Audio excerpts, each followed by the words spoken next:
ಮಂಡಿ ನೋವು ಎಲ್ಲಾ ವಯಸ್ಕರಲ್ಲೂ ಕಾಣಿಸುತ್ತೆ. ಸಣ್ಣ ಮಕ್ಕಳಲ್ಲಾಗಿರ್ಬೋದು, ಅವ್ರ ಏನ್ ಮಾಡ್ತಾರೆ ಅಂದ್ರೆ ಆಟದಲ್ಲಿ ತುಂಬಾ ಬ್ಯುಸಿ ಆಗಿರ್ತಾರೆ. ಹಾಕಿ ಆಡೋದ್ರಲ್ಲಾಗ್ಲಿ, ಫುಟ್ಬಾಲ್ ನಲ್ಲಾಗ್ಲಿ, ಅಥವಾ ಜಂಪ್ ಮಾಡೋದ್ರಲ್ಲಾಗ್ಲಿ, ಅವ್ರು ಮಾಡ್ಬೇಕಾದ್ರೆ ಏನು ಗೊತ್ತಾಗಲ್ಲ. ಬಟ್ ಅದಾದ್ಮೇಲೆ ಲಿಗಮೆಂಟ್ ಇಂಜುರೀಸ್ ಆಗೋದು, ಇದು ಮೂಳೆಯಿಂದ ಮೂಳೆ ಕನೆಕ್ಟ್ ಮಾಡುವಂತದ್ದು ಟಿಶ್ಯೂ, ಇದನ್ನ ಲಿಗಮೆಂಟ್ ಅಂತ ಹೇಳ್ತೀವಿ. ಸೊ ಈ ತರದ್ದು ಲಿಗಮೆಂಟ್ಗಳು ಹಲವಾರು ಇದೆ ನಮ್ಮ ಮಂಡಿ ಒಳಗಡೆ. ಏನಾಗುತ್ತೆ ಅಂದ್ರೆ ನಾವು ಬಿದ್ದಾಗ ಅಥವಾ ಈಗ ಫುಟ್ಬಾಲ್ ಆಡ್ಬೇಕಾದ್ರೆ ACL ಅಂತ ಹೇಳ್ತೀವಿ, ಇಲ್ಲಿಂದ ಇಲ್ಲಿ ಜಾಯಿನ್ ಆಗುವಂತ ಲಿಗಮೆಂಟ್, ಅದು ನಾವು ಸಡನ್ ಆಗಿ ಜಂಪ್ ಮಾಡಿ ಲ್ಯಾಂಡ್ ಆದಾಗ ಟೇರ್ ಆಗೋ ಚಾನ್ಸಸ್ ಇರುತ್ತೆ. ಈಗ ತುಂಬಾ ನೋವಿದೆ, ತುಂಬಾ ಬಳಲ್ತಾ ಇದ್ದಾರೆ ಅಂಥವ್ರು ಇಲ್ಲಿಗೆ ಬಂದ್ರೆ 21 ದಿನದಲ್ಲಿ ಏನಾದ್ರೂ ನೋವನ್ನ ಕ್ಲಿಯರ್ ಮಾಡೋಕ್ ಆಗುತ್ತೆ? ಈಗ ಸ್ಟೇಜ್ 1 ನಲ್ಲಿ ಬಂದಿರ್ತಾರೆ, ಈಗ ಕಾಂಡ್ರೋಮಲೇಷಿಯಾ ಪಟೆಲ್ಲಾ ಅಂತ ಹೇಳ್ತೀವಿ, ಇದು ಸೌದೋಗ್ಬಿಟ್ಟಿರುತ್ತೆ. ಮತ್ತೆ ಅವರಿಗೆ ಯೂಶುವಲಿ ಲಿಗಮೆಂಟಲ್ ಲ್ಯಾಕ್ಸಿಟಿ ಅಂತ ಹೇಳ್ತೀವಿ. ಈ ಲಿಗಮೆಂಟ್ಸ್ ಎಲ್ಲ ಏನಿದೆ ಅಲ್ಲ, ಅದು ಸ್ವಲ್ಪ ಲೂಸ್ ಆಗಿರುತ್ತೆ. ಎಲಾಸ್ಟಿಸಿಟಿ ವಾಪಸ್ ತರಬೇಕು ಅಂದ್ರೆ ನಾವು ಈ ಪ್ರೋಲೋಥೆರಪಿ ಅಂತ ಮಾಡ್ತೀವಿ. ಸೊ ಅದು ಲಿಗಮೆಂಟ್ಸ್ ಎಲ್ಲ ಹಿಡಿದಿಟ್ಕೊಳ್ಳುತ್ತೆ. ಅವಾಗ ಏನಾಗುತ್ತೆ, ಇದು ಗ್ರೂ ಅಲ್ಲಿ ಕೂತ್ಕೊಳ್ಳುತ್ತೆ. ಸೊ ಅದನ್ನ ನಾವು ಮಾಡಿದಾಗ ಅವ್ರಿಗೆ 1 ಸೆಷನ್ ಅಲ್ಲಿನೇ ಇಂಪ್ರೂವ್ಮೆಂಟ್ ತುಂಬಾ ಚೆನ್ನಾಗಿ ಗೊತ್ತಾಗುತ್ತೆ. PRP ಟ್ರೀಟ್ಮೆಂಟ್ ಅಂತ ಮಾಡ್ತೀವಿ, ಪ್ಲೇಟ್ಲೆಟ್ ರಿಚ್ ಪ್ಲಾಸ್ಮಾ ಥೆರಪಿ ಅಂತ. ಅಂದ್ರೆ ಅವ್ರದೇ ರಕ್ತನ ತೆಗೆದುಕೊಂಡು ಅದರಿಂದ ಪ್ಲೇಟ್ಲೆಟ್ಸ್ ಅನ್ನೋ ಅಂಶನ ಸಪರೇಟ್ ಮಾಡಿ ಅದು ಕಾನ್ಸಂಟ್ರೇಷನ್ ಜಾಸ್ತಿ ಮಾಡಿ ಮಂಡಿ ಒಳಗಡೆ ಹಾಕಿ. ಕೆಲವೊಂದೊಂದು ಕಂಡೀಷನ್ಗೆ ಸರ್ಜರಿಯನ್ನ ಮಾಡ್ಲೇಬೇಕಾಗುತ್ತೆ. ಈಗ ನಮ್ಮ ಹತ್ರ ಬಂದ್ರು ಅಷ್ಟೇ, ನಾವು ಅವ್ರಿಗೆ ಸರ್ಜರಿ ಮಾಡ್ಲೇಬೇಕು ಅಂತ ಕೆಲವೊಂದೊಂದು ಕಂಡೀಷನ್ಗೆ ಹೇಳ್ತೀವಿ. ಸೊ ನಾವು ಅವ್ರು ಬಂದಾಗ ಕ್ಲಿನಿಕಲ್ ಎಕ್ಸಾಮಿನೇಷನ್ ಮಾಡ್ತೀವಿ. ಫಸ್ಟ್ ನೋಡ್ತೀವಿ ಅವ್ರಿಗೆ ಹೇಗೆ ಏನೇನು ಕ್ಲಿನಿಕಲಿ ಹೇಗಿದ್ದಾರೆ ಆಯ್ತಾ, ಎಕ್ಸಾಮಿನೇಷನ್ ಮಾಡಿ ನೋಡಿ, ಮತ್ತೆ ಇನ್ವೆಸ್ಟಿಗೇಷನ್ಸ್ ನೋಡ್ತೀವಿ. ಎಕ್ಸ್ರೇ ಆಗ್ಲಿ, MRI ಆಗ್ಲಿ. ಶುಗರ್ ಇದೆ, BP, ಥೈರಾಯ್ಡ್ ಇದೆ, ಇಂಥ ಸಮಸ್ಯೆಗಳಲ್ಲಿದ್ದವರು ಕೂಡ ಇದನ್ನ ಮಾಡ್ಕೋಬಹುದಾ? ಶುಗರ್ ಎಫೆಕ್ಟ್ ಆಗ್ಬೋದು, ಆದ್ರೆ ನಾವು ಇಲ್ಲಿ ಶುಗರ್ ನ ಟೆಸ್ಟ್ ಮಾಡಿನೇ ಪ್ರೊಸೀಜರ್ ನ ಮಾಡ್ತೀವಿ. ಈಗ ಮೋರ್ ದನ್ 300 ಶುಗರ್ ಇದೆ, ಅನ್ಕಂಟ್ರೋಲ್ಡ್ ಶುಗರ್ ಇದೆ ಅಂದ್ರೆ ಫಸ್ಟ್ ಶುಗರ್ ನ ಕಂಟ್ರೋಲ್ ಮಾಡಿಸ್ತೀವಿ, ಆಮೇಲೆ ಪ್ರೊಸೀಜರ್ ನ ಮಾಡ್ತೀವಿ. ಅಕ್ಯೂಟ್ ಪೇನ್ ಅಂದ್ರೆ ಲೆಸ್ ದೆನ್ 3 months. ಈಗ ಬಂದ್ರೆ ಈಗ ಜಸ್ಟ್ ಏನೋ ಬಿದ್ರಿ ನೀವು, ಅವಾಗ ನೋವು ಬಂತು. ಮಸ್ಕ್ಯುಲೋಸ್ಕೆಲಿಟಲ್ ಪೇನ್ ಅಂತ ಹೇಳ್ತೀವಿ. ಎಲ್ಲಿ ಜಾಯಿಂಟ್, ಮಸಲ್ ಅಥವಾ ಲಿಗಮೆಂಟ್ಸ್ ಇದಕ್ಕೆ ಏನೇ ತೊಂದರೆ ಆಗಿ ಅದರಿಂದ ನೋವು ಬಂದ್ರು ಸಹ, ಈಗ ಶೋಲ್ಡರ್ ಪೇನ್ ಅಂತ ಬರ್ತಾರೆ, ಫ್ರೋಸನ್ ಶೋಲ್ಡರ್ ಅಂತ ಬರ್ತಾರೆ. ಓಕೆ, ಸೊ ಮತ್ತೆ ಈಗ ಆಂಕಲ್ ಸ್ಪ್ರೇನ್ ಮಾಡ್ಕೊಂಡಿದೀವಿ ಅಂತ ಹೇಳ್ತಾರೆ. ಲಿಗಮೆಂಟ್ ಇಂಜುರಿ ಮಂಡಿಯಿಂದಾಗ್ಲಿ, ಹಿಪ್ ಜಾಯಿಂಟ್ ಇಂದಾಗ್ಲಿ. Okay, so elbow joint, wrist joint. Okay, so ಇದೆಲ್ಲ ಜಾಯಿಂಟ್ ಗಳಿಂದ ಬರ್ತಾ ಇರುವಂತ ನೋವು ಆಗಿರ್ಬೋದು. ಅದರಿಂದ ಬರುವಂತ ನೋವುಗಳಿಗೂ ಸಹ ಇಲ್ಲಿ ಟ್ರೀಟ್ಮೆಂಟ್ ಗಳಿದೆ. ಇಲ್ಲಿ ನಮ್ದು ಬೆಂಗಳೂರಲ್ಲಿ ಹೇಳ್ಬೇಕು ಅಂದ್ರೆ 5 ಬ್ರಾಂಚಸ್ ಗಳಿದೆ. ಒಂದು ಮೇನ್ ಬ್ರಾಂಚ್ ಬಂದು ದಾಸರಳ್ಳಿ, ನೆಕ್ಸ್ಟ್ ಇಲ್ಲಿ ಸದಾಶಿವನಗರ, ಒಂದು ಜಯನಗರ, ಮತ್ತೆ ಒಂದು ವೈಟ್ ಫೀಲ್ಡ್ ಅಲ್ಲಿ ಇದೆ, ಮತ್ತೆ ಇಂದಿರಾನಗರದಲ್ಲಿದೆ. ಪ್ರಿಯ ವೀಕ್ಷಕರೇ ನಮಸ್ಕಾರ. ಕಾರ್ಯಕ್ರಮವನ್ನು ನೋಡಿ ಸುಮ್ಮನಾಗಬೇಡಿ, ನಮ್ಮ ವಾಹಿನಿಯನ್ನ ಸಬ್ಸ್ಕ್ರೈಬ್ ಮಾಡ್ಕೊಳ್ಳಿ. ಹಾಯ್, ಹಲೋ, ನಮಸ್ಕಾರ ವೀಕ್ಷಕರೇ. ನಾನು ಸಂದೀಪ್ ಶೆಟ್ಟಿ ಹೆಗ್ಗದ್ದೆ. ಇದು ಹೆಗ್ಗದ್ದೆ ಸ್ಟುಡಿಯೋ. ವೀಕ್ಷಕರೇ, ಆರೋಗ್ಯದ ವಿಭಾಗದಲ್ಲಿ ಹೆಗ್ಗದ್ದೆ ಸ್ಟುಡಿಯೋ ಅನೇಕ ಕಾರ್ಯಕ್ರಮಗಳನ್ನು ಮಾಡಿದೆ. ಅದರಲ್ಲಿ ಮಂಡಿ ನೋವಿರ್ಬೋದು, ಬೆನ್ನೋವಿರ್ಬೋದು, ಅಥವಾ ನಮ್ಮ ದಿನನಿತ್ಯದ ದಿನಚರಿಗಳು ಆರೋಗ್ಯಯುತವಾಗಿರಬೇಕು ಅಂತ ಹೇಳಿದ್ರೆ ಹೆಂಗಿರಬೇಕು, ಇದೆಲ್ಲದ್ರ ಬಗ್ಗೆ ಸವಿಸ್ತಾರವಾದ ಮಾಹಿತಿಯನ್ನು ಪ್ರತಿ ನಾವು ಒಬ್ಬೊಬ್ಬರು ಡಾಕ್ಟ್ರಿಂದ ಬಿತ್ತರ ಮಾಡ್ತಾನೆ ಇರ್ತೀವಿ. ನಾನಿವತ್ತು ನಿಮಗೆಲ್ಲ ಗೊತ್ತಿರಬಹುದು, ಬೆಂಗಳೂರಿನಲ್ಲಿ ಇರುವಂತಹ ಒನ್ ಆಫ್ ದಿ ಬೆಸ್ಟ್ ಸಂಸ್ಥೆ, ಈಗ ಸದ್ಯಕ್ಕೆ ಸದಾಶಿವನಗರದ ಅವರ ಬ್ರ್ಯಾಂಚ್ನಲ್ಲಿದ್ದೀನಿ. ಅಲಿವಿಯೇಟ್ ಪೇಯ್ನ್ ಮ್ಯಾನೇಜ್ಮೆಂಟ್ ಅಂತ ಹೇಳಿ ಒಂದು ಸಂಸ್ಥೆ ಇದೆ. ಇವರು ನಿಮ್ಮ ಯಾವುದೇ ಥರದ ಅಂದರೆ ಈ ಮಂಡಿ ನೋವು, ಸ್ಪೆಷಲಿ ಮಂಡಿ ನೋವು, ಬೆನ್ನೋವು, ಈ ಥರದ ನೋವುಗಳಿಗೆ ಸ್ಪೆಷಲ್ ಆಗಿ ಟ್ರೀಟ್ಮೆಂಟನ್ನು ಕೊಡ್ತಾರೆ. ಯಾವುದೇ ಸರ್ಜರಿಯ ಅವಶ್ಯಕತೆ ಇಲ್ಲದೆ ನೀವೇನಾದರೂ ಬೆಳಿಗ್ಗೆ ಬಂದರೆ ನಿಮ್ಮ ಟ್ರೀಟ್ಮೆಂಟನ್ನು ಮಧ್ಯಾಹ್ನ ಅಷ್ಟರಲ್ಲಿ ಮುಗಿಸ್ಕೊಂಡು ಮನೆಗೆ ಹೋಗ್ಬೋದು. 2-3 ಸಿಟ್ಟಿಂಗಲ್ಲಿ ನೀವು ಇಲ್ಲಿಗೆ ಬಂದರೆ ಖಂಡಿತ ನಿಮ್ಗೆ ಎಂಥದ್ದೇ ಮಂಡಿ ನೋವಿದ್ರೂ ಕ್ಲಿಯರ್ ಮಾಡ್ಕೊಳ್ಳೋದಕ್ಕೆ ಒಂದು ಅವಕಾಶ ಇದೆ. ಅಂದರೆ ಸರ್ಜರಿ ಇಲ್ಲದೆ ಅಥವಾ ಬೇರೆ ಏನೋ ಟ್ಯಾಬ್ಲೆಟ್ಸ್ಗಳನ್ನು ತಗೊಂಡು ನಮ್ಮ ಆರ್ಗ್ಯಾನ್ಸ್ಗಳನ್ನು ಡ್ಯಾಮೇಜ್ ಮಾಡಿಕೊಳ್ಳದೆ ಈ ಒಂದು ಸಂಸ್ಥೆ ನಿಮಗಾಗಿ ಕೆಲಸವನ್ನು ಮಾಡ್ತಾ ಇದೆ. ಹಾಗಾಗಿ ಇಲ್ಲಿ ಡಾಕ್ಟರ್ ಶುಭಾ ವಿ ಹೆಗ್ಡೆ ಅವರಿದ್ದಾರೆ. ಸೊ ಹಾಗಾಗಿ ಇವತ್ತಿನ ಕಾರ್ಯಕ್ರಮದಲ್ಲಿ ಅವ್ರ ಹತ್ರ ಈ ಮಂಡಿ ನೋವು ಯಾಕಾಗಿ ಬರುತ್ತೆ, ಎಂಥ ಮಂಡಿ ನೋವನ್ನು ಬೇಕಾದರೂ ಕ್ಲಿಯರ್ ಮಾಡ್ಕೋಬಹುದಾ ಇತ್ಯಾದಿಗಳ ಬಗ್ಗೆ ಒಂದು ಡಿಟೇಲ್ ಮಾಹಿತಿಯನ್ನು ಕೊಡೋಣ ಅಂತಾನೆ ನನ್ನ ಕಾರ್ಯಕ್ರಮದಲ್ಲಿ ಜಾಯಿನ್ ಮಾಡಿಸ್ಕೊಂಡಿದ್ದೀನಿ. ಬನ್ನಿ, ನಿಮ್ಮೆಲ್ಲರ ಪರವಾಗಿ ಅವರನ್ನ ಇವತ್ತಿನ ಕಾರ್ಯಕ್ರಮಕ್ಕೆ ಸ್ವಾಗತವನ್ನು ಕೋರ್ತೇನೆ. ಮೇಡಮ್, ಕಾರ್ಯಕ್ರಮಕ್ಕೆ ಸ್ವಾಗತ. ಹೆಗ್ಗದ್ದೆ ಸ್ಟುಡಿಯೋದ ಮೊದಲ ಕಾರ್ಯಕ್ರಮದಲ್ಲಿ ನೀವು ಇವತ್ತು ನಮ್ಮ ಜೊತೆಗೆ ಮಾತಾಡ್ತಾ ಇದ್ದೀರಾ. ಸೊ ಬಹುಶಃ ಮುಂದಿನ ದಿನದಲ್ಲಿ ಬೇರೆ ಬೇರೆ ವಿಚಾರಗಳ ಬಗ್ಗೆ ನಿಮ್ಮ ಹತ್ರ ಡಿಸ್ಕಷನ್ ಮಾಡ್ತೀನಿ. ಅದಕ್ಕೂ ಮುಂಚಿತವಾಗಿ ಇವತ್ತು ಸಿಕ್ಕಾಪಟ್ಟೆ ಪ್ರಾಬ್ಲಮ್ ಆಗ್ತಿರೋದು ನೀ ಪೇಯ್ನ್. ಸೊ ಮಂಡಿ ನೋವು ಅಂತ ಹೇಳಿದ್ರೆ ಕೆಲವೊಬ್ರಿಗೆ ಮೆಟ್ಟಿಲ್ಗಳನ್ನು ಹತ್ತೋದಕ್ಕಾಗಲ್ಲ, ಅಥವಾ ಕೆಲವೊಬ್ರಿಗೆ ಹೇಳ್ತಾರೆ ನೀವು ಡೈಲಿ ವಾಕ್ ಮಾಡಬೇಕು, ಎಕ್ಸರ್ಸೈಸ್ ಮಾಡಬೇಕು, ಅದನ್ನ ಮಾಡೋದಕ್ಕೆ ಆಗೋದಿಲ್ಲ ಅವ್ರಿಗೆ. ಇಲ್ಲಿ ತುಂಬಾ ಕಾರಣಗಳಿರಬಹುದು. ಅದು ಒಂದು ದೇಹದ ಭಾರನೂ ಇರಬಹುದು, ಅಥವಾ ಸರಿಯಾದ ವ್ಯಾಯಾಮಗಳನ್ನ ಸರಿ ಇದ್ದಾಗ ಮಾಡದೇ ಇರುವಂತಹ ಕಾರಣಗಳು ಇರಬಹುದು ಅಂತ ಅನ್ಕೊಂತೀನಿ. ನಿಮ್ಮ ಹತ್ರ ಈಗ ಅಲಿವೇಟ್ ಪೇನ್ ಮ್ಯಾನೇಜ್ಮೆಂಟ್ ಒಳಗಡೆ ಬಂದ್ರೆ ಆ ನೋವನ್ನ ಕ್ಲಿಯರ್ ಮಾಡ್ಕೊಂಡು ಒಂದು ಒಳ್ಳೆ ಜೀವನವನ್ನ ಬಾಳೋದಕ್ಕೆ, ಬದುಕೋದಕ್ಕೆ ಅವಕಾಶವನ್ನ ಮಾಡ್ಕೊಡ್ತಾ ಇದೀರಾ ಅನ್ನೋದು ಗೊತ್ತಾಯ್ತು. ಹೇಗೆ ಈ ಮಂಡಿ ನೋವು ಯಾವ ಕಾರಣಕ್ಕೆ ಬರುತ್ತೆ, ಇದ್ರ ಪೇನ್ ಎಷ್ಟಿರುತ್ತೆ ಅನ್ನೋದ್ರ ಬಗ್ಗೆ ಒಂದು ಮಾಹಿತಿ ಕೊಡ್ಬೋದು ನಮ್ಮ ವೀಕ್ಷಕರಿಗೆ ಅಂತ? ಧಾರಾಳವಾಗಿ. Yes ma'am. ಸೊ ಫಸ್ಟ್ ಹೇಳೋದೇನಂದ್ರೆ, ಮಂಡಿ ನೋವು ಎಲ್ಲಾ ವಯಸ್ಕರಲ್ಲೂ ಕಾಣಿಸುತ್ತೆ. ಈಗ ಸಣ್ಣ ಮಕ್ಕಳಲ್ಲಾಗಿರ್ಬೋದು, ಈಗ ಸಣ್ಣ ಮಕ್ಕಳಲ್ಲೂ ಸಹ, ಮಕ್ಕಳು ಅಂದ್ರೆ ಟೀನೇಜರ್ಸ್ ಫಾರ್ ಎಕ್ಸಾಂಪಲ್, ಅವ್ರು ಏನ್ ಮಾಡ್ತಾರೆ ಅಂದ್ರೆ ಆಟದಲ್ಲಿ ತುಂಬಾ ಬ್ಯುಸಿ ಆಗಿರ್ತಾರೆ. ಸೊ ಸಡನ್ ಆಗಿ ಹಾಕಿ ಆಡೋದ್ರಲ್ಲಾಗ್ಲಿ, ಫುಟ್ಬಾಲ್ ನಲ್ಲಾಗ್ಲಿ, ಅಥವಾ ಜಂಪ್ ಮಾಡೋದ್ರಲ್ಲಾಗ್ಲಿ, ಅವ್ರು ಮಾಡ್ಬೇಕಾದ್ರೆ ಏನು ಗೊತ್ತಾಗಲ್ಲ. ಬಟ್ ಅದಾದ್ಮೇಲೆ ಲಿಗಮೆಂಟ್ ಇಂಜುರೀಸ್ ಆಗೋದಾಗ್ಲಿ, ಅವಾಗ ಆ ಏಜ್ ಗ್ರೂಪ್ ಅಲ್ಲಿ ಅದೆಲ್ಲ ಕಾಮನ್ ಆಗಿರುತ್ತೆ. ಮತ್ತೆ ಒಂದೊಂದು ವಯಸ್ಸಲ್ಲಿ ಒಂದೊಂದ್ ತರದ ಮಂಡಿ ನೋವುಗಳು ಕಾಣಿಸ್ಕೊಳ್ಳುತ್ತೆ. ಈಗ ಯಂಗ್ ಏಜ್ ಅಲ್ಲಿ ನಾನು ಹೇಳಿದ ಪ್ರಕಾರ ಈ ತರ ಇಂಜುರೀಸ್ ಗಳಾಗಿರ್ಬೋದು. ಈಗ ಫುಲ್ ಟೇರ್ ಆಗಿದ್ರೆ, ಅಂದ್ರೆ ಈಗ ಒಂದು ಲಿಗಮೆಂಟ್ ಅಂತ ಹೇಳ್ತೀವಿ, ಒಂದು ಮೂಳೆಯಿಂದ ಮೂಳೆಗೆ, ಇಲ್ಲಿ ನೀವು ನೋಡ್ತಾ ಇರ್ಬೋದು, ಇದು ಮೂಳೆಯಿಂದ ಮೂಳೆ ಕನೆಕ್ಟ್ ಮಾಡುವಂತದ್ದು ಟಿಶ್ಯೂ, ಇದನ್ನ ಲಿಗಮೆಂಟ್ ಅಂತ ಹೇಳ್ತೀವಿ. ಸೊ ಈ ತರದ್ದು ಲಿಗಮೆಂಟ್ಗಳು ಹಲವಾರು ಇದೆ ನಮ್ಮ ಮಂಡಿ ಒಳಗಡೆ. ಮಂಡಿ ಒಳಗಿರ್ಬೋದು, ಮಂಡಿ ಆಚೆ ಇರ್ಬೋದು. ಏನಾಗುತ್ತೆ ಅಂದ್ರೆ, ನಾವು ಬಿದ್ದಾಗ ಅಥವಾ ಈಗ ಫುಟ್ಬಾಲ್ ಆಡ್ಬೇಕಾದ್ರೆ ACL ಅಂತ ಹೇಳ್ತೀವಿ, ಇಲ್ಲಿಂದ ಇಲ್ಲಿ ಜಾಯಿನ್ ಆಗುವಂತ ಲಿಗಮೆಂಟ್, ಅದು ನಾವು ಸಡನ್ ಆಗಿ ಜಂಪ್ ಮಾಡಿ ಲ್ಯಾಂಡ್ ಆದಾಗ ಅದು ಟೇರ್ ಆಗೋ ಚಾನ್ಸಸ್ ಇರುತ್ತೆ. ಇದು ಬೆನ್ನಲ್ಲೂ ಕೂಡ ತುಂಬಾ ಬರುತ್ತಲ್ಲ ಈ ತರದ್ದು?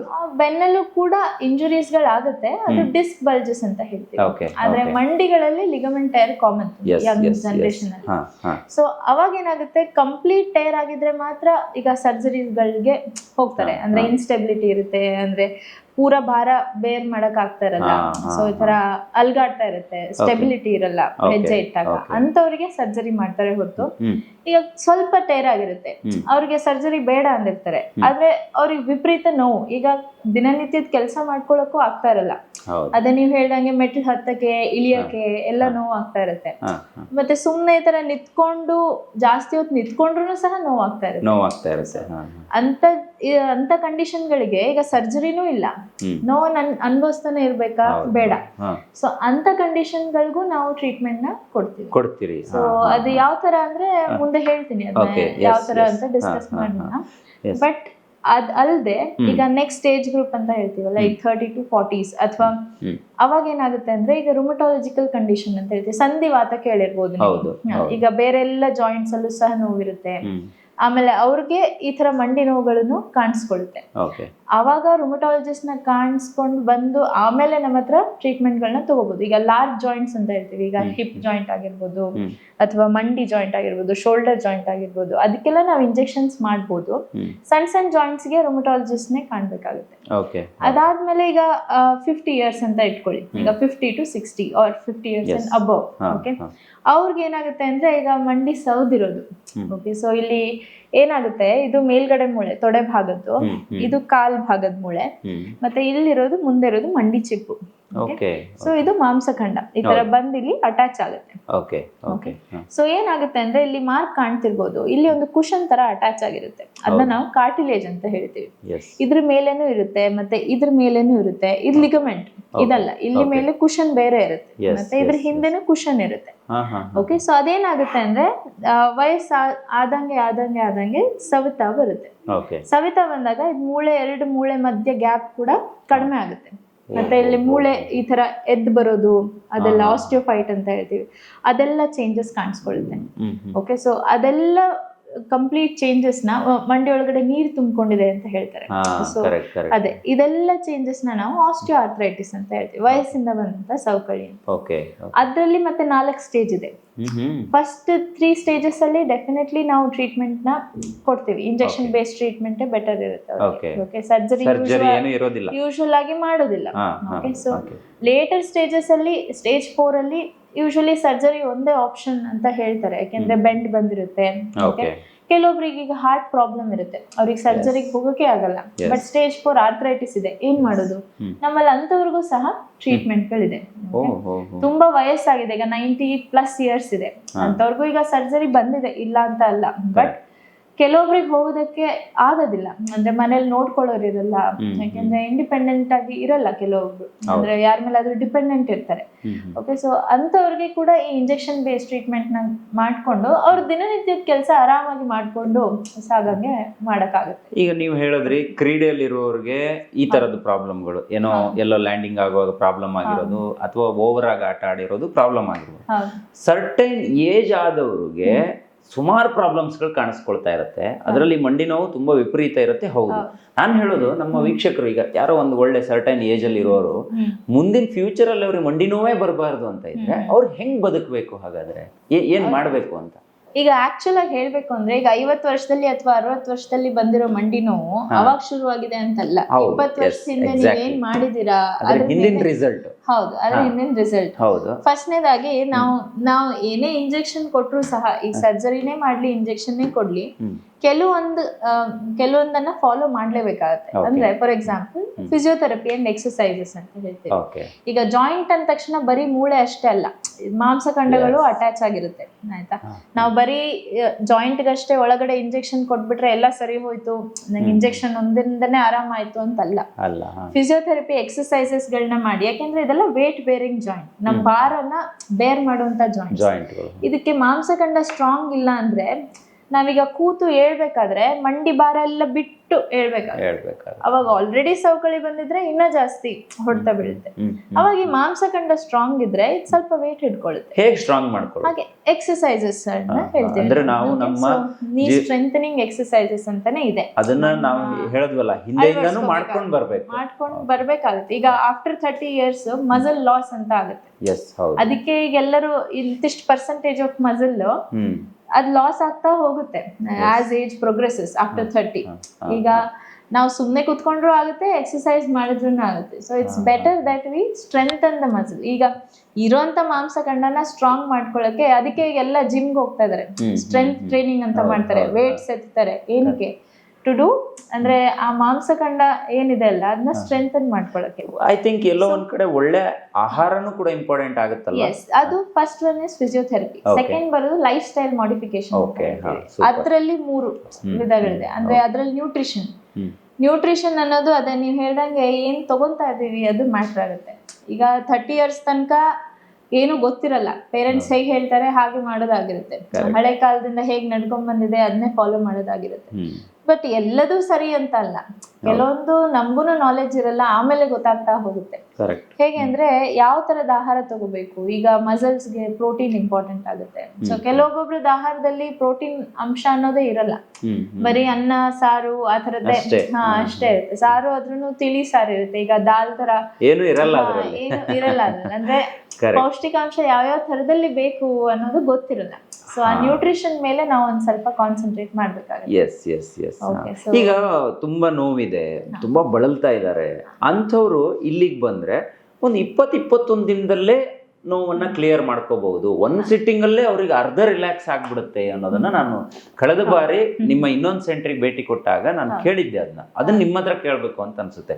ನಿಜವಾಗಿಯೂ ಆತನ ಪರಿಶ್ರಮ ಇದ್ರೆ ಅಂದ್ರೆ ಆತನು ಕೂಡ ಅದಕ್ಕೆ ಸರಿಯಾಗಿ ಪ್ರಾಮಾಣಿಕವಾಗಿ ಪರಿಶ್ರಮವನ್ನು ಹಾಕ್ಬೇಕು. ಬರೀ ನಿಮ್ ಟ್ರೀಟ್ಮೆಂಟ್ ಮಾತ್ರ ಅಲ್ಲ, ಅದು ಕೂಡ ಇಂಪಾರ್ಟೆಂಟ್ ಆಗಿ 21 ದಿನದಲ್ಲಿ ಏನಾದ್ರೂ ನೋವನ್ನ ಕ್ಲಿಯರ್ ಮಾಡೋಕ್ ಆಗೋದು? ಹೌದಾ? ಆಗುತ್ತೆ ಕೆಲವು ಒಂದೊಂದು ಕಂಡೀಷನ್ಗೆ ಡೆಫಿನೆಟ್ಲಿ ಎಸ್. ಈಗ ಸ್ಟೇಜ್ 1 ಅಲ್ಲಿ ಬಂದಿರ್ತಾರೆ. ಈಗ ಕಾಂಡ್ರೋಮಲೇಷಿಯಾ ಪಟೆಲ್ಲಾ ಅಂತ ಹೇಳ್ತೀವಿ. ಅದು 30s and 40s ಅಲ್ಲಿ ಕಾಣಿಸ್ಕೊಳ್ಳುತ್ತೆ. 30s and 40 years ಅಲ್ಲಿ ಕಾಣಿಸ್ಕೊಳ್ಳುತ್ತೆ. ಏನಂದ್ರೆ ಇದು ಮುಂಭಾಗ ಇದೆಯಲ್ಲ, ಇದು ಪಟೆಲ್ಲ ಹಿಂದ್ಗಡೆ ಇಲ್ಲಿ ಕುಶನ್ ತರ ಇರುತ್ತೆ, ಇದು ಸೌದೋಗ್ಬಿಟ್ಟಿರುತ್ತೆ. ಮತ್ತೆ ಅವರಿಗೆ ಯೂಶುವಲಿ ಲಿಗಮೆಂಟಲ್ ಲ್ಯಾಕ್ಸಿಟಿ ಅಂತ ಹೇಳ್ತೀವಿ. ಈ ಲಿಗಮೆಂಟ್ಸ್ ಎಲ್ಲ ಏನಿದೆ ಅಲ್ಲ ಅದು ಸ್ವಲ್ಪ ಲೂಸ್ ಆಗಿರುತ್ತೆ. ಅದು ಕೆಲವೊಬ್ಬೊಬ್ರಿಗೆ ಇರುತ್ತೆ, ಹುಟ್ಟಾಗಿಂದಾನೇ ಇರುತ್ತೆ. ಮತ್ತೆ ಎಕ್ಸರ್ಸೈಸ್ ಮಾಡ್ತಾ ಇದ್ರು ಸಹ ಅದು ಆತರ ಆಗಿರುತ್ತೆ. ಅದ್ರಿಂದ ಏನಾಗುತ್ತೆ, ಇದು ಈ ಗ್ರೂವ್ ಅಲ್ಲಿ ಇರಲ್ಲ. ಈ ಪಟೆಲ್ಲ ಅನ್ನೋದು ಈ ಗ್ರೂವ್ ಅಲ್ಲಿ ಕುತ್ಕೊಳ್ಳಲ್ಲ, ಅದು ಮೂವ್ ಆಗ್ತಾ ಇರುತ್ತೆ. ಸೊ ಈ ಮೆಟ್ಲ್ ಹತ್ತಿ ಇಳಿದು ಮಾಡ್ಬೇಕಾದ್ರೆ ಆಕ್ಟಿವ್ ಇಯರ್ಸ್ ಅಲ್ವಾ, ಅದು 30 to 40 years ಅಂದ್ರೆ ಅವ್ರು ಸುಮ್ಮನೆ ಕುತ್ಕೊಳ್ಳಲ್ಲ. ಸೊ ಎನಿ ಆಕ್ಟಿವಿಟಿನಲ್ಲಿ ಅವ್ರಿಗೆ ಪೇನ್ ಬರುತ್ತೆ. ಸೊ ಅಂತವ್ರಿಗೆ ಈಗ ಅರ್ಲಿ ಸ್ಟೇಜ್ ಆಫ್ ಆರ್ಥ್ರೈಟಿಸ್ ಇದ್ದವ್ರಿಗೆ ಅಥವಾ ಕಾಂಡ್ರೋಮಲೇಷಿಯಾ ಪಟೆಲ್ಲಾ ಇದ್ದವ್ರಿಗೆ ಅಂತವ್ರಿಗೆಲ್ಲ ನಾವೀಗ ಪ್ರೋಲೋಥೆರಪಿ ಅಂತ ಮಾಡ್ತೀವಿ. ಮತ್ತೆ ಅದು ಒಂಥರದ ಇಂಜೆಕ್ಷನ್, ಅಂದ್ರೆ ಲೋಕಲ್ ಅನೆಸ್ಥಿಷಿಯಾ ಮತ್ತೆ ಡೆಕ್ಸ್ಟ್ರೋಸ್ ಅನ್ನು ಮಿಕ್ಸ್ ಮಾಡ್ಬಿಟ್ಟು, ಅಂದ್ರೆ ಶುಗರ್ ವಾಟರ್ ಬೇಸಿಕಲಿ ಆ ಲಿಗಮೆಂಟ್ ಲ್ಯಾಕ್ಸಿಟಿ ಏನಿದೆ, ಲೂಸ್ ಏನಾಗಿದೆ, ಅದೇ ತರ ರಬ್ಬರ್ ಬ್ಯಾಂಡ್ಗೆ ಫಾರ್ ಎಕ್ಸಾಂಪಲ್ ಎಲಾಸ್ಟಿಸಿಟಿ ಏನು ಇರಲ್ಲ, ಯೂಸ್ ಮಾಡ್ತಾ ಮಾಡ್ತಾ ಇದ್ದಂಗೆ ಲೂಸ್ ಆಗ್ಬಿಡುತ್ತೆ. ಸೊ ಬಟ್ ಅದನ್ನ ನಾವು ಎಲಾಸ್ಟಿಸಿಟಿ ವಾಪಸ್ ತರಬೇಕು ಅಂದ್ರೆ ನಾವು ಈ ಪ್ರೋಲೋಥೆರಪಿ ಅಂತ ಮಾಡ್ತೀವಿ. ಸೊ ಅದು ಲಿಗಮೆಂಟ್ಸ್ ಎಲ್ಲ ಹಿಡಿದಿಟ್ಕೊಳ್ಳುತ್ತೆ, ಅವಾಗ ಏನಾಗುತ್ತೆ, ಇದು ಗ್ರೂ ಅಲ್ಲಿ ಕೂತ್ಕೊಳ್ಳುತ್ತೆ. ಸೊ ಅದನ್ನ ನಾವು ಮಾಡಿದಾಗ ಅವ್ರಿಗೆ ಒಂದ್ ಸೆಷನ್ ಅಲ್ಲಿನೇ ಇಂಪ್ರೂವ್ಮೆಂಟ್ ತುಂಬಾ ಚೆನ್ನಾಗಿ ಗೊತ್ತಾಗುತ್ತೆ. ಸೊ ಅಂತವ್ರಿಗೆ ಪ್ರೋಲೋಥೆರಪಿ ತುಂಬಾ ಚೆನ್ನಾಗಿ ಆಗ್ತಾ ಇದೆ. ಇನ್ನೊಂದು ಅರ್ಲಿ ಆರ್ಥರೈಟಿಸ್ ಇದ್ದವರಿಗೆ ಹೈಲೋರ್ನಿಕ್ ಆಸಿಡ್ ಅಂತ ಜೆಲ್ ಇಂಜೆಕ್ಷನ್ ಮಾಡ್ತೀವಿ, ಮತ್ತೆ PRP ಟ್ರೀಟ್ಮೆಂಟ್ ಅಂತ ಮಾಡ್ತೀವಿ, ಪ್ಲೇಟ್ಲೆಟ್ ರಿಚ್ ಪ್ಲಾಸ್ಮಾ ಥೆರಪಿ ಅಂತ. ಅಂದ್ರೆ ಅವ್ರದೇ ರಕ್ತನ ತೆಗೆದುಕೊಂಡು ಅದರಿಂದ ಪ್ಲೇಟ್ಲೆಟ್ಸ್ ಅನ್ನೋ ಅಂಶನ ಸಪರೇಟ್ ಮಾಡಿ ಅದು ಕಾನ್ಸಂಟ್ರೇಷನ್ ಜಾಸ್ತಿ ಮಾಡಿ ಮಂಡಿ ಒಳಗಡೆ ಹಾಕ್ತೀವಿ. ಇದರಿಂದ ಹೀಲಿಂಗ್ ಆಗುತ್ತೆ, ಕಾರ್ಟಿಲೇಜ್ ಅಲ್ಲಿ ಎಲ್ಲಿ ಸೌದಿದೆ ಅಲ್ಲಿ ಹೀಲಿಂಗ್ ಆಗುತ್ತೆ, ಸರಿ ಆಗ್ತಾ ಹೋಗುತ್ತೆ. ಸೊ ಮತ್ತೆ ಸ್ಟೆಮ್ ಸೆಲ್ ಥೆರಪಿ ಅಂತಾನು ಕೂಡ ಇದೆ, ಅದನ್ನು ಸಹ ಮಾಡ್ತೀವಿ. ಅದರಿಂದನೂ ಸಹ ಈ ತರ ಹೀಲಿಂಗ್ ಆಗೋದು ಇಷ್ಟೆಲ್ಲ ಇದೆಯಾ ಇಲ್ಲಿ? ಓಕೆ ಓಕೆ, ನಾನು PRP ಒಂದೇ ಅನ್ಕೊಂಡಿದ್ದೆ. ತುಂಬಾ ತರ ಟ್ರೀಟ್ಮೆಂಟ್ ಗಳಿದೆ. ಅಂದ್ರೆ ಡಿಪೆಂಡ್ಸ್ ಆನ್ ಯಾವ ಸ್ಟೇಜ್ ಅಲ್ಲಿ ಮಾಡ್ತೀವಿ ಆ ಸ್ಟೇಜ್. ಅರ್ಲಿ ಸ್ಟೇಜಸ್ ಅಲ್ಲಿ ತುಂಬಾ ಚೆನ್ನಾಗಿ ನೀವು ಹೇಳಿರೋ ಹಾಗೆ ಒಂದ್ ಸೆಷನ್ ಅಲ್ಲಿನೇ ಅವ್ರಿಗೆ ತುಂಬಾ ಚೆನ್ನಾಗಿ ರಿಲೀಫ್ ಸಿಗುತ್ತೆ. ಬಟ್ ಅದೇ ಯಾವ ಸ್ಟೇಜ್ ಅಲ್ಲಿ ಬರ್ತಾರೆ ಅದು ತುಂಬಾ ಇಂಪಾರ್ಟೆಂಟ್. ಈಗ ಯಾರು ನಮ್ಮ ಹತ್ರ ಫಸ್ಟ್ ಸ್ಟೇಜ್ ಅಲ್ಲಿ ತುಂಬಾ ಜನ ಬರಲ್ಲ, ನೋವು ಹೆಚ್ಚಾದಾಗ ಅಷ್ಟೇ ಡಾಕ್ಟರ್ ಹತ್ರ ಹೋಗುವಂತ ಇದಿದೆ. ಅದಕ್ಕೆ ನೋಡಿ ವೀಕ್ಷಕರೇ, ಇಲ್ಲಿಗೆ ಬಂದರೆ ನಿಮಗೆ ಸರ್ಜರಿ ಇರೋದಿಲ್ಲ. ನಿಮಗೆ ಯಾವ ಥರದ ಪೇಯ್ನ್ ಆದರೂ ಇರಲಿ, ಅಂದರೆ ಈಗ ಲೈಕ್ ನಾನು ಹೇಳೋದು, ನಿಮಗೆ ಮಂಡಿ ನೋವು ವಿಚಾರಕ್ಕೆ ಬಂದರೆ ತುಂಬ ಹೆವಿ ಸಿವಿಯರ್ ಪೇಯ್ನ್ ಆದಮೇಲೆ ಬರಬೇಕು ಅಂತಲ್ಲ. ನಿಮಗೆ ಈಗಲೇ ಏನಾದರೂ ಒಂದು ಸಣ್ಣ ಪ್ರಮಾಣದ ನೋವು ಕಾಣಿಸ್ತಿದೆ ಅಂತ ಹೇಳಿದ್ರೆ ಈಗಲೇ ಬಂದುಬಿಡಿ. ಇಲ್ಲಿಗೆ ಬಂದು ಒಂದು ಸಲ ಡಾಕ್ಟ್ರನ್ನ ಭೇಟಿಯಾಗಿ ನಮ್ಗೆ ಹಿಂಗೆ ಸಮಸ್ಯೆ ಇದೆ ಅಂತ ಹೇಳಿದ್ರೆ ಬಹುಶಃ ಒಂದೇ ಸಿಟ್ಟಿಂಗಲ್ಲಿ ನೀವು ಕ್ಲಿಯರ್ ಮಾಡ್ಕೋಬೋದು. ಅದಕ್ಕೆ ಅವಕಾಶ ಕೂಡ ಇದೆ, ಮೇಡಮ್ ಅವ್ರು ಹೇಳಿದ್ರು. ಮತ್ತು ನಮ್ಮ ಲೈಫ್ ಸ್ಟೈಲ್ ಕೂಡ ತುಂಬ ಇಂಪಾರ್ಟೆಂಟ್ ಆಗುತ್ತೆ. ಅದ್ರ ಬಗ್ಗೆ ನಾವು ಇವತ್ತಿಂದಲೇ ಗಮನ ಕೊಡೋದು ಭಾಳ ಇಂಪಾರ್ಟೆಂಟ್ ಅಂತ ನಾನು ಅನ್ಕೊಂತೀನಿ. ಮೇಡಮ್, ಈಗ ನೀವು ಹೇಳಿದ್ರಿ ನಾವು ಯಾವುದೇ ಸರ್ಜರಿ ಇರೋದಿಲ್ಲ, ನಮ್ಮಲ್ಲಿ ಸರ್ಜರಿ ಮಾಡೋದಿಲ್ಲ ಅಂತ. ಸರ್ಜರಿ ಮಾಡೋ ಅವಶ್ಯಕತೆನೇ ಇಲ್ವಾ ಮೇಡಮ್ ಹಾಗಾದ್ರೆ ಇದಕ್ಕೆ? ನಾವು ಕೆಲವೊಂದ್ಸಲ ಈ ಥರ ಮಂಡಿ ನೋವುಗಳೆಲ್ಲ ಇದ್ದಾಗ ಹಾಸ್ಪಿಟ್ಲ್ಗಳಿಗೆ ಹೋದಾಗ ಡಾಕ್ಟರ್ ಹೇಳೋದು, ನೀವು 100% ಇದಕ್ಕೆ ಸರ್ಜರಿ ಮಾಡಬೇಕು, ಇಲ್ಲಾಂದ್ರೆ ಕ್ಲಿಯರ್ ಆಗೋದೇ ಇಲ್ಲ, ಹಾಗೆ ಹೀಗೆ ಅಂತಾರೆ. ಇಲ್ಲಿ ನೋಡಿದ್ರೆ ಮಾಡೋದೇ ಬೇಡ ಅಂತ ಹೇಳ್ತಾರೆ. ಇದು ಆಗುತ್ತಾ? ಇದು 100% ರಿಸಲ್ಟ್ ಇದು ಹೇಗೆ ಅಂತ? ರಿಸಲ್ಟ್ ರೇಟ್ ಬೇಕು ನಮ್ಗೆ. ಹಾಗಂತ ಇಲ್ಲ, ಕೆಲವೊಂದೊಂದು ಕಂಡೀಷನ್ಗೆ ಸರ್ಜರಿಯನ್ನ ಮಾಡ್ಲೇಬೇಕಾಗುತ್ತೆ. ಈಗ ನಮ್ಮ ಹತ್ರ ಬಂದ್ರು ಅಷ್ಟೇ, ನಾವು ಅವ್ರಿಗೆ ಸರ್ಜರಿ ಮಾಡ್ಲೇಬೇಕು ಅಂತ ಕೆಲವೊಂದೊಂದು ಕಂಡೀಷನ್ಗೆ ಹೇಳ್ತೀವಿ. ಮಾಡ್ಲೇಬಾರ್ದು ಅಂತಿಲ್ಲ. ಕೆಲವೊಬ್ಬರನ್ನ ನಾವು ಸರ್ಜರಿಗೂ ಸಹ ರೆಫರ್ ಮಾಡಿದ್ದೇವೆ. ನಮ್ ಲಿಮಿಟೇಷನ್ ಗೊತ್ತಿರ್ಬೇಕು, ಯಾವ್ಯಾವ ಕಂಡೀಷನ್ ಟ್ರೀಟ್ ಮಾಡ್ಬೋದು, ಯಾವ್ಯಾವ ಕಂಡೀಷನ್ಗೆ ಸರ್ಜರಿ ಬೇಕು ಅಂತ. ಅದ್ ನೋಡೋದು ಹೆಂಗ್ ಗೊತ್ತಾಗುತ್ತೆ ನಿಮ್ಗೆ? ಅದಕ್ಕೆ ಸ್ಪೆಷಲ್ ಆಗಿ ಏನಾದ್ರು ಟ್ರೀಟ್ಮೆಂಟ್ ಇರುತ್ತಾ ಅಥವಾ? ಸೊ ನಾವು ಅವ್ರು ಬಂದಾಗ ಕ್ಲಿನಿಕಲ್ ಎಕ್ಸಾಮಿನೇಷನ್ ಮಾಡ್ತೀವಿ. ಫಸ್ಟ್ ನೋಡ್ತೀವಿ ಅವ್ರಿಗೆ ಹೇಗೆ ಏನೇನು ಕ್ಲಿನಿಕಲಿ ಹೇಗಿದ್ದಾರೆ ಆಯ್ತಾ, ಎಕ್ಸಾಮಿನೇಷನ್ ಮಾಡಿ ನೋಡಿ, ಮತ್ತೆ ಇನ್ವೆಸ್ಟಿಗೇಷನ್ಸ್ ನೋಡ್ತೀವಿ, ಎಕ್ಸ್ರೇ ಆಗ್ಲಿ MRI ಆಗ್ಲಿ.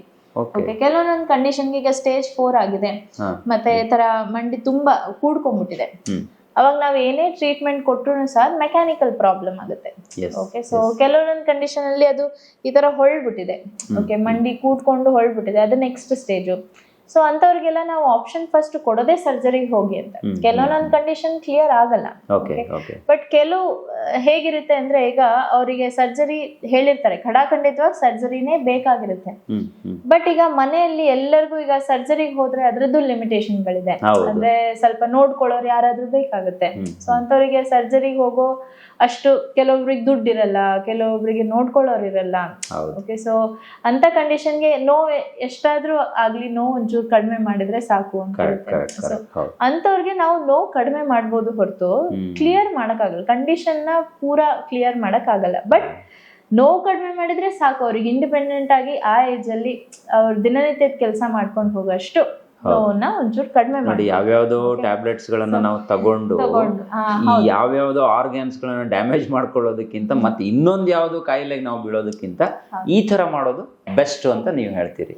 ಕೆಲವೊಂದೊಂದು ಏಜ್ ಅಲ್ಲಿ ಅದೇ ನೋಡ್ಕೋಬೇಕಾಗತ್ತೆ, ಲಿಮಿಟೇಷನ್ಸ್ ಇರುತ್ತೆ, ಈ ಏಜ್ ಇಂದು ಇರುತ್ತೆ, ಕಾಸ್ಟ್ ಇಂದು ಇರುತ್ತೆ. ಇದ್ರಲ್ಲಿ ಇನ್ನೊಂದು ಬರಬಹುದು ಮೇಡಮ್, ಈಗ ಸಪೋಸ್ ನಂಗೆ ಶುಗರ್ ಇದೆ, ನಂಗೆ BP ಇದೆ, ನಂಗೆ ಥೈರಾಯ್ಡ್ ಇದೆ, ಇಂಥ ಸಮಸ್ಯೆಗಳಲ್ಲಿದ್ದವರು ಕೂಡ ಇದನ್ನ ಮಾಡ್ಕೋಬಹುದಾ? ಇಲ್ಲ ನಮ್ಗೇನಾದ್ರು ಮತ್ತೇನಾದ್ರು ಬೇರೆ ಥರದ್ದೇನಾದ್ರು ಪ್ರಾಬ್ಲಮ್ ಆಗುತ್ತಾ? ಈ ಥರದ್ದೆಲ್ಲ ಡೌಟ್ಸ್ಗಳಿರುತ್ತೆ. ಅಂಥವ್ರಿಗೆ ಏನು ಹೇಳ್ತೀರಿ? ಆ ಥರ ಸಮಸ್ಯೆಗಳಿದ್ದವ್ರಿಗೆ ಏನು ಹೇಳೋಕೆ ಇಷ್ಟಪಡ್ತೀರಿ? ಡೆಫಿನೆಟ್ಲಿ ಮಾಡ್ಕೋಬಹುದು. ಅಂತ ಸಮಸ್ಯೆ ಏನು ಸಮಸ್ಯೆ ಆಗಲ್ಲ, ಮಾಡ್ಕೋಬಹುದು. ಇಲ್ಲ, ಆ ಥರದವರು ಮಾಡ್ಕೋ. ಸೈಡ್ ಎಫೆಕ್ಟ್ ಆ ಥರ ಏನು ಇರೋದೇ ಇಲ್ಲ. ಇಲ್ಲ ಅಂತ ಅಂದ್ರೆ ಸಿಸ್ಟಮಿಕ್ ಸೈಡ್ ಎಫೆಕ್ಟ್ಸ್ ಯಾವ್ದು ಇರಲ್ಲ. ಓಕೆ ಈಗ ಈಗ ಶುಗರ್ ಎಫೆಕ್ಟ್ ಆಗ್ಬೋದು, ಆದ್ರೆ ನಾವು ಇಲ್ಲಿ ಶುಗರ್ ನ ಟೆಸ್ಟ್ ಮಾಡಿನೇ ಪ್ರೊಸೀಜರ್ ನ ಮಾಡ್ತೀವಿ.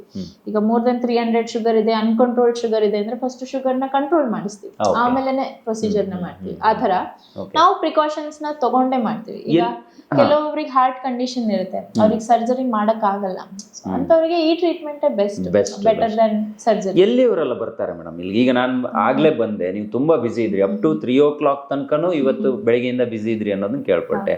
ಅಂದ್ರೆ ಈಗ ನಾವು ಶೂಟ್ ಮಾಡ್ತಿರೋದು ಅವ್ರನ್ನೆಲ್ಲ ಹೋದ್ಮೇಲೆ ಇಲ್ಲಿ ಕೂತ್ಕೊಂಡು ಮಾತಾಡ್ತಾ ಇದ್ವಿ, ಇಷ್ಟೊತ್ತು ವೆಯ್ಟ್ ಮಾಡಿದ್ವಿ ನಾವು. ಸೊ ಎಲ್ಲಿಯವರೆಲ್ಲ ಇಲ್ಲಿಗೆ ಬರ್ತಾರೆ, ಎಲ್ಲೆಲ್ಲಿ ನಿಮ್ಮ ಬ್ರಾಂಚಸ್ಗಳಿದೆ ಅಂತ? ಆಕ್ಚುಲಿ ಇಲ್ಲಿ ನಮ್ದು ಬೆಂಗಳೂರಲ್ಲಿ ಹೇಳ್ಬೇಕು ಅಂದ್ರೆ 5 ಬ್ರಾಂಚಸ್ಗಳಿದೆ. ಒಂದು ಮೇನ್ ಬ್ರಾಂಚ್ ಬಂದು ದಾಸರಳ್ಳಿ, ನೆಕ್ಸ್ಟ್ ಇಲ್ಲಿ ಸದಾಶಿವನಗರ, ಒಂದು ಜಯನಗರ, ಮತ್ತೆ ಒಂದು ವೈಟ್ ಫೀಲ್ಡ್ ಅಲ್ಲಿ ಇದೆ, ಮತ್ತೆ ಇಂದಿರಾನಗರದಲ್ಲಿದೆ. ಸೊ ಇಷ್ಟು ಸೆಂಟರ್ಸ್ ಗಳಿದೆ.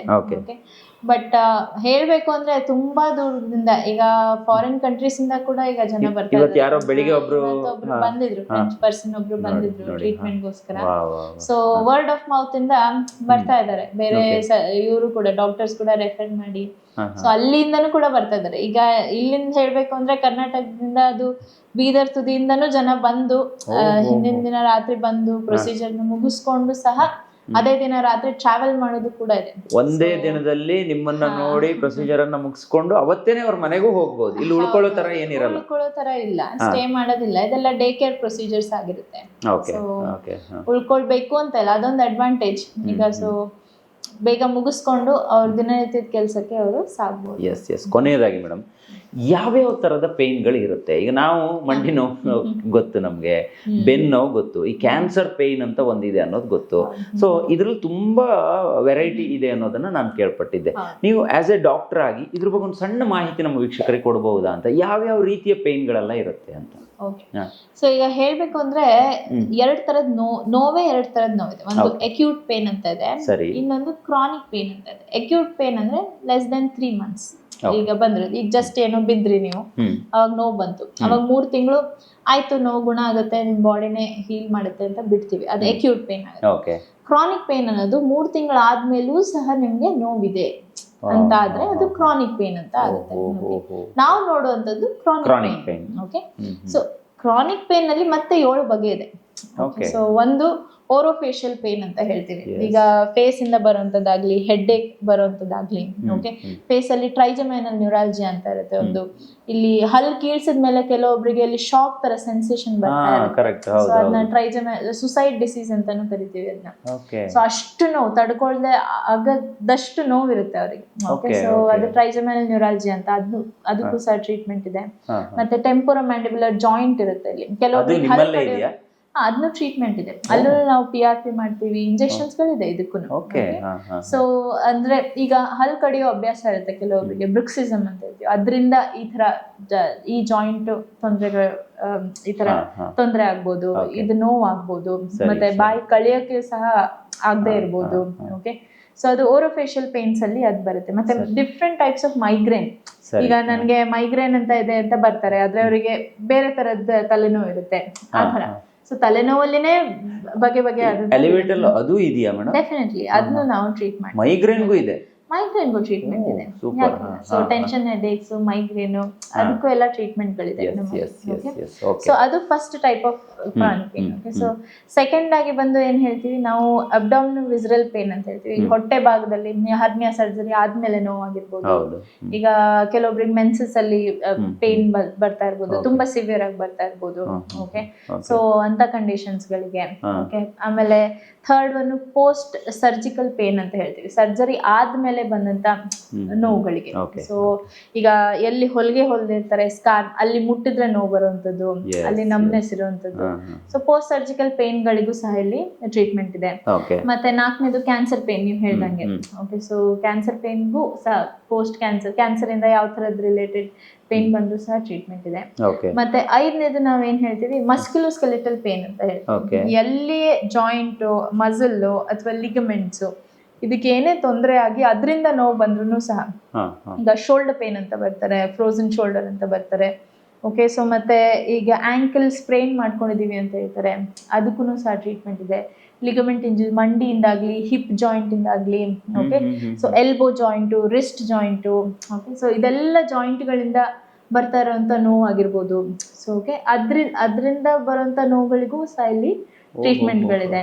ಆರನೇದೇನಂದ್ರೆ ನರದಿಂದ ಬರುವಂತ ಪೇನ್ ಆಗಿರ್ಬೋದು, ನ್ಯೂರೋಪ್ಯಾಥಿಕ್ ಪೇನ್ ಅಂತ ಹೇಳ್ತೀವಿ. ಸೊ ಈಗ back pain, one of the ಅಂದ್ರೆ ಡಿಸ್ಕ್ ಬಲ್ಜ್ ಆಗಿದೆ ನನ್ಗೆ ಅಂತ ಬರ್ತಾರೆ, ಅದು ನರದ ಮೇಲೆ ಒತ್ತಿ ಕಾಣಿಸ್ಕೊತಾ ಇರೋ ನೋವು ಆಗಿರ್ಬೋದು. ಸೊ ಈಗ ಹೇಗೆ ಅಂದ್ರೆ ಇಲ್ಲಿ ನೋಡ್ತಿರ್ಬೋದು ನೀವು, ಇಲ್ಲಿ ಕತ್ತಲ್ಲಿ ಕೆಲವೊಬ್ರು ಕೈ ತನಕನು ನಂಗೆ ಸೆಳೆತ ಬರ್ತಾ ಇದೆ, ಜೋಮ್ ಬರ್ತಾ ಇದೆ, ನೋವು ಇದೆ ಅಂತ ಹೇಳ್ತಿರ್ಬೋದು. ಸೊ ಇಲ್ಲಿ ಡಿಸ್ಕ್ ಆಚೆ ಬಂದು ಈ ನರನ ಒತ್ತಾ ಇದ್ರೆ ಪರ್ಟಿಕ್ಯುಲರ್ ರೀಜನ್ ಅಲ್ಲಿ ಸೆಳೆತ, ನೋವು ಆ ತರದ್ ಬರುತ್ತೆ. ಓಕೆ. ಮತ್ತೆ ಈ ತರ ಬೆನ್ನಲ್ಲಿ ಮೋಸ್ಟ್ ಕಾಮನ್ ಆಗಿ ಕಾಣಿಸ್ಕೊತಾ ಇರೋದು ಈಗ ಟೆಕೀಸ್, ಈಗ ಎಲ್ಲರೂ ಕುತ್ಕೊಂಡು ಕೆಲಸ ಮಾಡೋದೇ ಜಾಸ್ತಿ ಆಗ್ಬಿಟ್ಟಿದೆ. ಓಕೆ. ಮತ್ತೆ ಬೆಳಗ್ಗೆ ಎಕ್ಸರ್ಸೈಸ್ ಮಾಡಕ್ಕೂ ಟೈಮ್ ಇರಲ್ಲ ಅನ್ನೋದೊಂದು ಆಗ್ಬಿಟ್ಟಿದೆ. ಸೊ ಅದಕ್ಕೆ ಕೂತು ಏನಾಗ್ಬಿಟ್ಟಿದೆ, ಮಸಲ್ಸ್ ಎಲ್ಲ ವೀಕ್ ಆಗಿ ಡಿಸ್ಕ್ ಪ್ರೆಷರ್ ಜಾಸ್ತಿ ಆಗಿ ಡಿಸ್ಕ್ ಬಲ್ಜಸ್ ತುಂಬಾ ಕಾಮನ್ ಆಗ್ಬಿಟ್ಟಿದೆ. ಡಿಸ್ಕ್ ಬಲ್ಜ್ ಆಗ್ಬಿಟ್ಟು ಇದು ನರ ಒತ್ತಾ ಇದೆ. ಸೊ ನನ್ಗೆ ಕೂತ್ಕೊಂಡ್ರೆ ಸಾಕು ಕಾಲಿಗೆ ಹರಿತಾ ಇದೆ, ನೋವು, ಜೋಮ್ ಬರ್ತಾ ಇದೆ, ಇರುವೆ ಓಡಾಡ್ದಂಗೆ ಸೆನ್ಸೇಷನ್ ಆಗ್ತಾ ಇದೆ, ಆ ತರ ಹೇಳ್ಬೋದು. ಸೊ ಅದೆಲ್ಲನೂ ಸಹ ಈಗ ನ್ಯೂರೋಪತಿಕ್ ಪೇನ್ ಅಲ್ಲಿನೇ ಬರುತ್ತೆ. ಇನ್ನು ಕೆಲವೊಂದು ಅದ್ರಲ್ಲಿ ಟೈಪ್ಸ್ ಅಂದ್ರೆ, ಈಗ ಶುಗರ್ ಇದೆ ನನ್ಗೆ, ಶುಗರ್ ಇಂದ ಕಾಲು ಒಂಥರ ಹತ್ತಿ ಮೇಲೆ ಇಟ್ಟಂಗ ಆಗ್ತದೆ, ಕಾಲ್ ಜೋಮ್ ಹಿಡಿಯುತ್ತೆ. ಸೊ ಪೆರಿಫೆರಲ್ ನ್ಯೂರೋಪತೀಸ್ ಅಂತ ಹೇಳ್ತೀವಿ. ಸೊ ಅದಕ್ಕೂ ಕೂಡ ಇಲ್ಲಿ ಟ್ರೀಟ್ಮೆಂಟ್ಗಳಿದೆ. ಟ್ರೀಟ್ಮೆಂಟ್ ಇದೆಯಾ? ಎಂಟ್ರಾಪ್ಮೆಂಟ್ ಅಂತ ಹೇಳ್ತೀವಿ. ಈಗ ಇಲ್ಲಿ ಏನು ಪ್ರೆಗ್ನೆನ್ಸಿಯಲ್ಲಿನೂ ಸಹ ಬರುತ್ತೆ ಇದು. ಈಗ ಶುಗರ್ ಇದ್ದವ್ರಿಗೆ ಮತ್ತೆ ಥೈರಾಯ್ಡ್ ಇದ್ದವ್ರಿಗೆಲ್ಲ ಇಲ್ಲಿ ಒಂದು ಮೀಡಿಯನ್ ನರ್ವ್ ಅಂತ ಇರುತ್ತೆ, ಅದು ಕಂಪ್ರೆಸ್ ಆಗುತ್ತೆ. ಸೊ ಅದರಿಂದ ಸಹ ನೋವು ಬರ್ತಾ ಇರುತ್ತೆ, ಕೈಯಲ್ಲಿ ಜೋಮ್ ಬರೋದು, ಬೆಳಗ್ಗೆ ಎದ್ದ ತಕ್ಷಣ ಫುಲ್ ಜೋಮ್ ಹಿಡ್ಕೊಂಡ್ಬಿಡೋದು, ಅಂದ್ರೆ ಕೆಲಸ ಮಾಡದೇ ಇರೋ ಆಗೋದು, ಅದೆಲ್ಲ. ಸೊ ಅದೆಲ್ಲ ಎಂಟ್ರಾಪ್ಮೆಂಟ್ ನ್ಯೂರೋಪತೀಸ್ ಕೂಡ ಇದರಲ್ಲಿ ಬರುತ್ತೆ. ಓಕೆ. ಸೊ ಇದು ನರದಿಂದ ಬರುವಂತದ್ದಾಯ್ತು. ಇನ್ನೊಂದು ಕ್ರಾನಿಕ್ ಪ್ರೈಮರಿ ಪೇನ್ ಅಂತ ಇದೆ.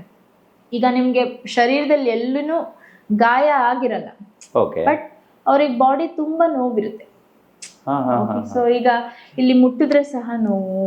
ಓಕೆ. ಸೊ ಇಲ್ಲಿ ಈ ತರ ಟಚ್ ಮಾಡಿದ್ರೆ ಸಹ ನೋವು, ತಲೆನೋವು, ತುಂಬಾ ತಲೆನೋವು. ಈಗ ವರ್ಕಲ್ಲಿ ಕಾನ್ಸಂಟ್ರೇಟ್ ಮಾಡಕ್ಕಾಗಲ್ಲ. ಕೆಲವೊಬ್ರು ಈ ತರ ಮಾತಾಡ್ತಾ ಇರ್ಬೇಕಾದ್ರೆ ಝೋನ್ ಔಟ್ ಆಗ್ಬಿಡ್ತಾರೆ. ಈಗ ಏನ್ ಮಾತಾಡ್ತಾ ಇದೀವಿ ಗೊತ್ತಾಗಲ್ಲ, ಫಾಗ್, ಅದೇ ಕ್ಲೌಡಿ ಮೈಂಡ್ ಆಗೋದು. ಓಕೆ. ಸೊ ಬ್ರೈನ್ ಫಾಗ್ ಅಂತ ಹೇಳ್ತೀವಿ.